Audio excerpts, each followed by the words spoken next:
मी सुधाकर रामचंद्र वैद्य, अखिल भारतीय चांद्रसेन कायस्थ मध्यवर्ती संस्थेचा अध्यक्ष आणि कोपनेश्वर सांस्कृतिक न्यास ठाणेचा विश्वस्त आज गणेश चतुर्थीच्या दिवशी जाहीर करत आहे की धुरी एक्सप्रेसची वृत्तवाहिनी आज सुरू झालेली आहे आणि त्यांना मी आमच्या कुटुंबातर्फे तसेच माझ्या वैयक्तिक शुभेच्छा देत आहे।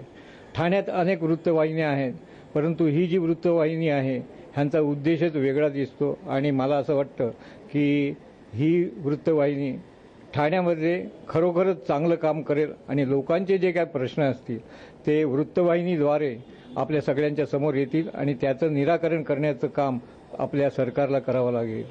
गेली जवळजवळ 65 वर्ष आम्ही हा आमचा गणपती इथे साजरा करतोय। हा वैद्य कुटुंबाचा गणपती आहे, एकटा सुधाकर वैद्याचा नाही।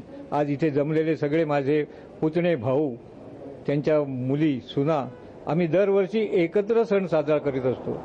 फक्त गणपतीच आम्ही एकत्र करत नाही, परंतु दिवाळीसारखा सण सुद्धा आम्ही एकत्रित साजरा करत असतो।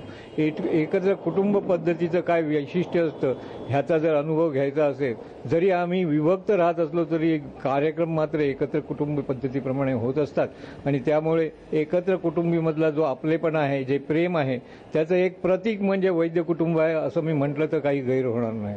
आजच्या या शुभदिनी गणेशाचा आशीर्वाद घेऊन या वृत्तवाहिनीने काम करावं एवढ्या मी त्यांना सदिच्छा देतो। जय हिंद, जय महाराष्ट्र। गणपती बाप्पा मोरया।